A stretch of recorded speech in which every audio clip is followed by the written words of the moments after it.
mga karabas, tapos na po yung Pasko. Pero hindi ako makatulog. Ngayon po ay alas 10 ng gabi. Yung mga nakaraang gabi natin dito, ano, alas 8 pa lang ng gabi, tulog na kami kasi wala naman ibang paglibangan, wala naman ibang gagawin, hindi tulog na.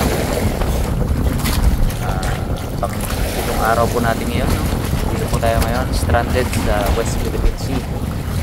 Sa katabi po natin iba't ibang lahi dito sa area.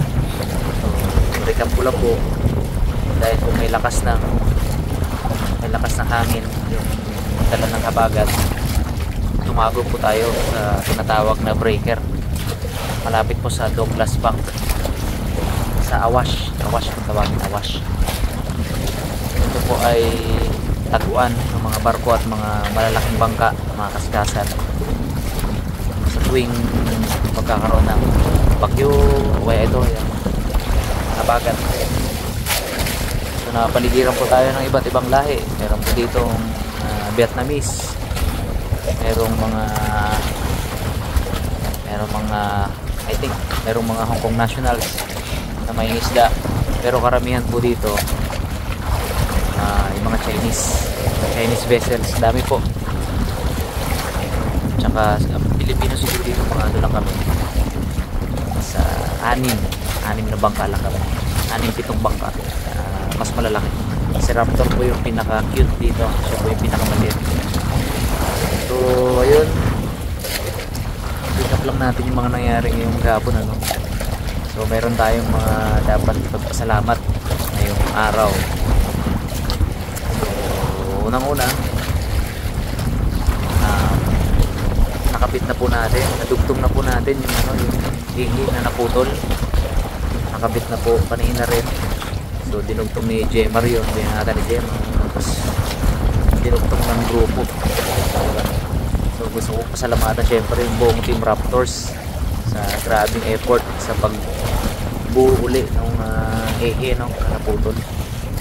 Siyempre gusto rin natin pasalamatan yung mga kasamahan nating mas malalaking bangka. Grabe yung effort din talaga para malagay tayo sa mas maayos na lugar dito sa Awash. Unang-una na dyan, gusto kong pasalamatan si Chicks Hunter ng Atan 3. So, si Chicks Hunter po ay siya po yung kapitan ng malaking kaskasan. Grabe yung effort niya para madala tayo dito sa Douglas, malapit sa Douglas Bank, dito sa Taguan. Ilagay po tayo, tsaka todo assistant, todo yung niya talaga, todo yung assistance niya. Punta siya dito, ano pong mga kailangan, plano kung paano gagawin para mas makauwi kami ng mas maaga. Grabe, sobrang na-appreciate ko yun. Gusto ko pasalamatan yung iba pang mga bangka dito. Syra nandito rin, yung M2M dito rin. Grabe din yung support nila sa atin, tsaka yung yung Thanksgiving, sila po yung nagbigay ng stainless na welding rod.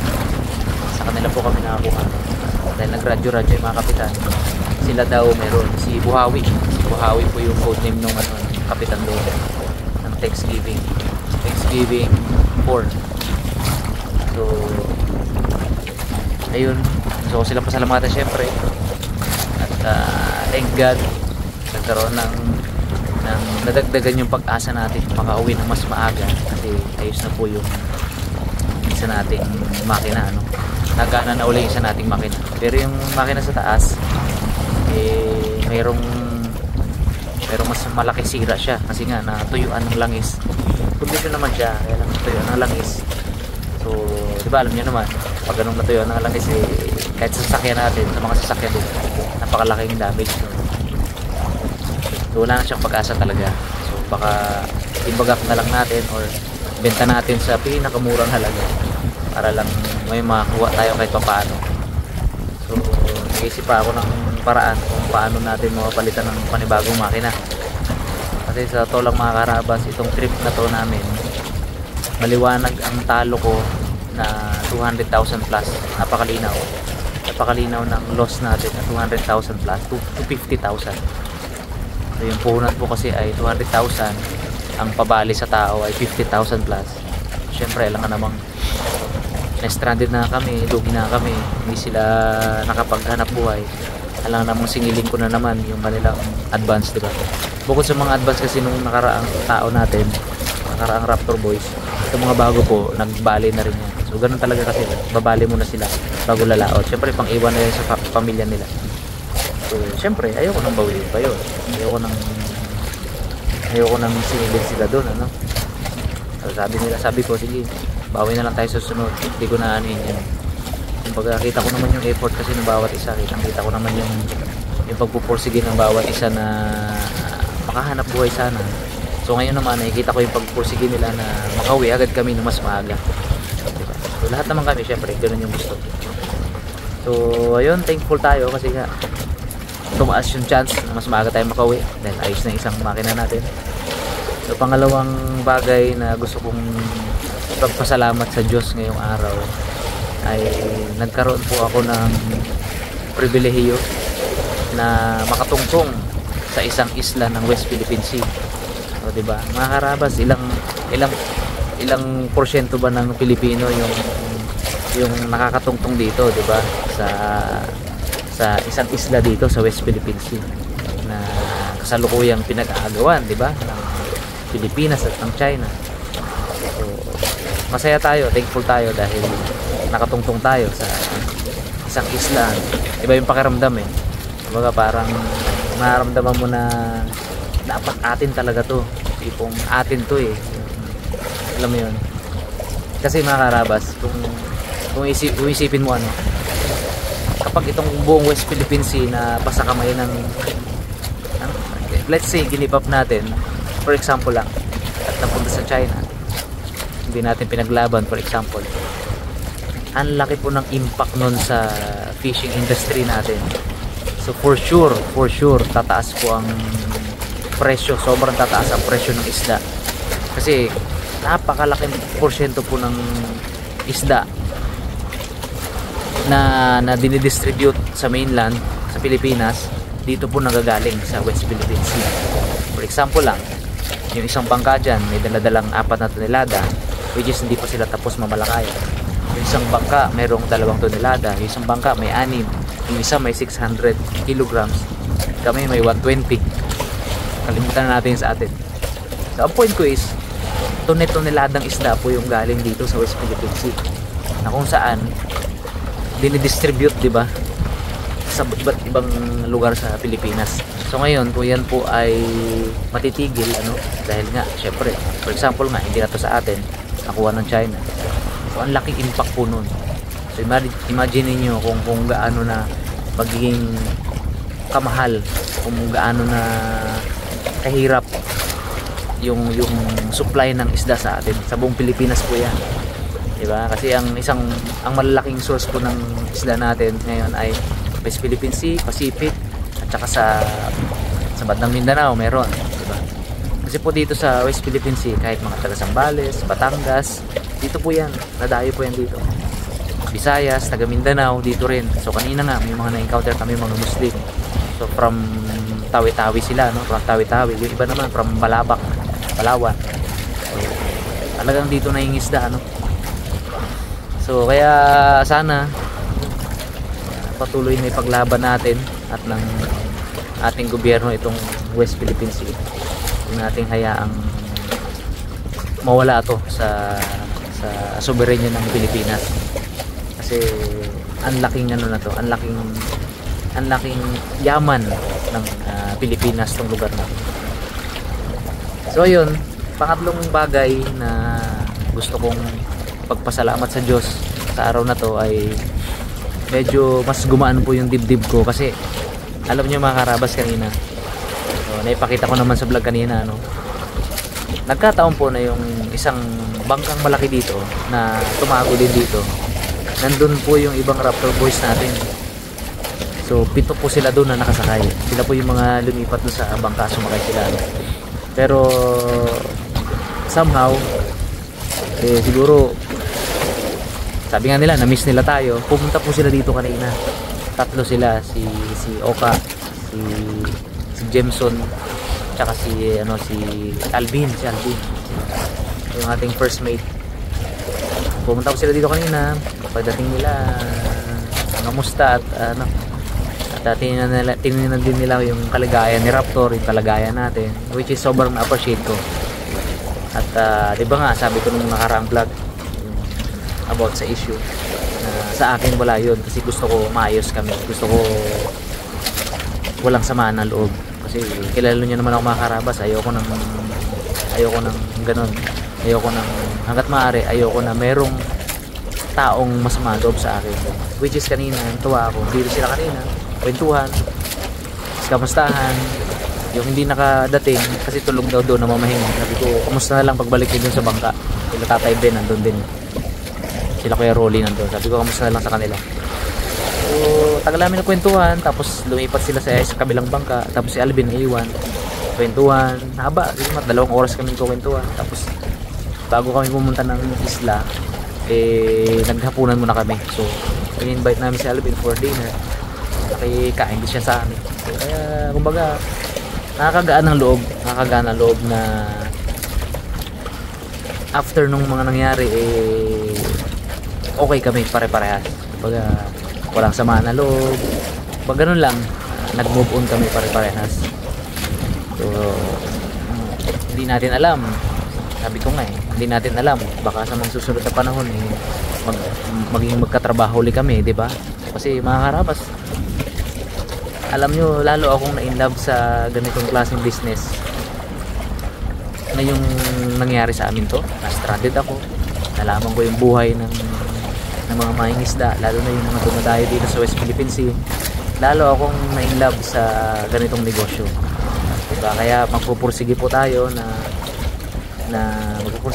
gagawin po natin best natin para makapag-invest tayo ng mas malaki pang bangka na Raptor 2, diba? Pangarap natin po yan, pangarap yan sa ngayon, pero ako kasi naniniwala ako na yung pangarap talaga minsan natutupad yan, paminsan-minsan natutupad yan. Wag mo lang sukuan, wag mo lang pitawan, natutupad po yan. So pangarap ko pong magkaroon ng isang mas malaki pang bangka. Kung ito pong si Raptor ay nasa 30 bloke lang po ito so pangarap po yung mga 80 to 100 bloke, 120 bloke na blokehan na isda na bangka. Pag sinabing blokehan po, 120 blokehan, 100 blokehan, malaki na po yun. So mga bangka po nun, mga 30 or 25 pataas, between 25 to 30 na baruto na mga ngawil. So yun po yung pangarap natin. Kaya sabi ko, who knows, baka pagdating ng panahon maging magkatrabaho ulit kami ng mga dating Raptor Boys, diba? Kaya ayoko nang mayroong samaan na loob, kasi ako naman talaga sa kanila wala naman. Kumbaga mabilis kasi ako mabilis kasi ako magpatawad, mabilis mawala yung samaan na loob ko sa tao, kasi iniisip ko rin kasi yung palagayan nila. So, hindi lang ako one-sided na yung side ko lang yung isipin ko. Pag iniisip mo rin kasi yung side nila, at some point naiintindihan mo rin kung bakit nila nagagawa yung mga bagay na ganun, diba? So, kaya sa akin wala na yun. At nakakatuwa nga dahil sa kanila wala, parang tingin ko wala na rin kasi nga okay naman kami kanina. Nakakatuwa siguro isang rin yan, isang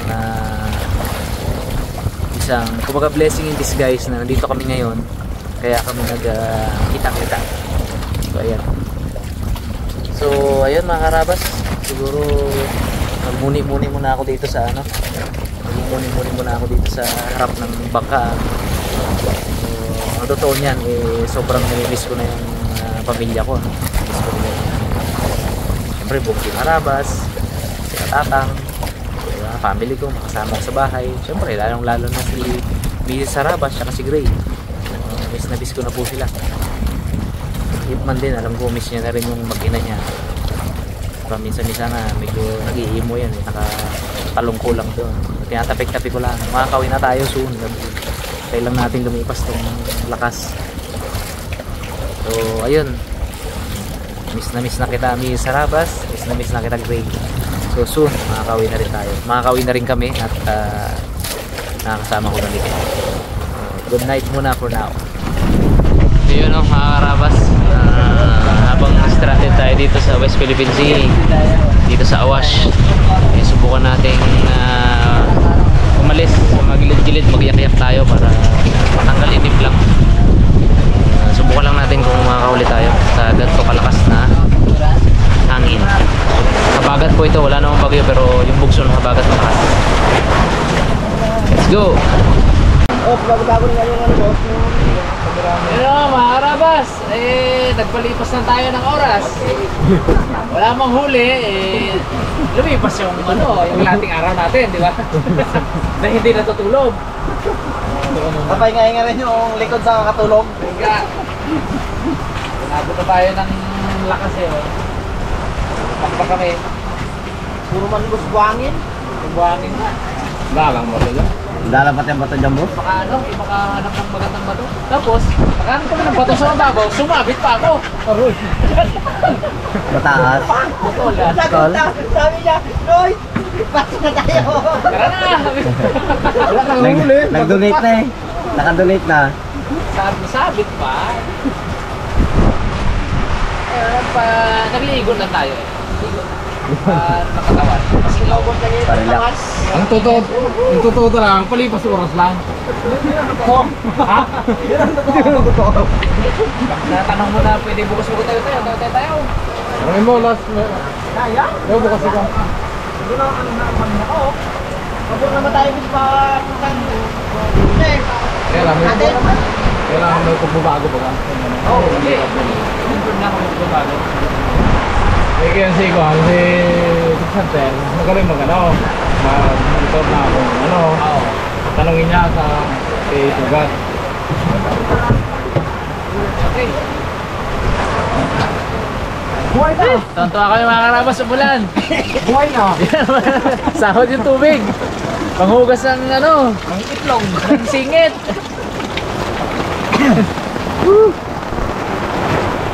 Pasarawa na rin sa alat ba? Boss. Amoy ano na yun, puka.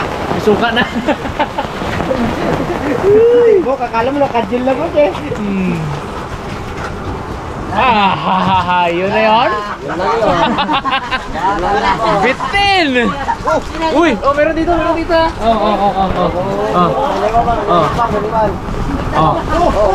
Uy!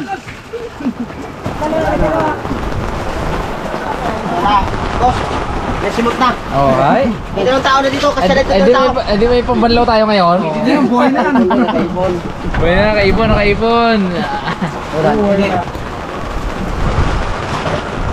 Boss na rin ang alat sa ulo Ayan, nagano'n na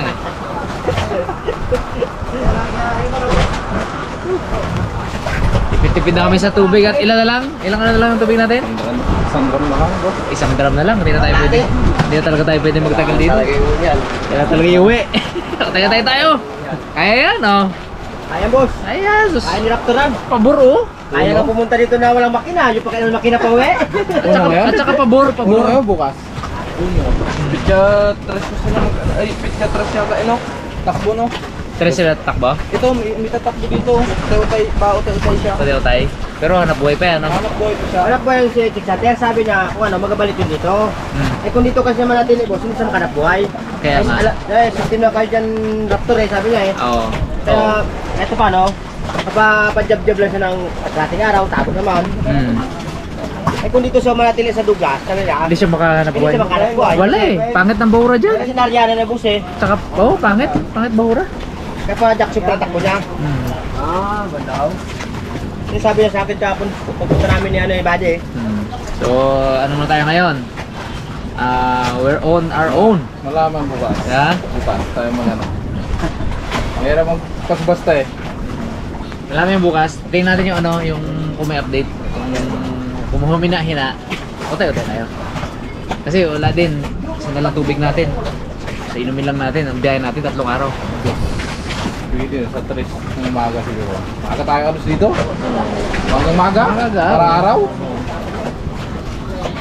Oo, nandiyo. Gabihin tayo. Baka nyo po yung update.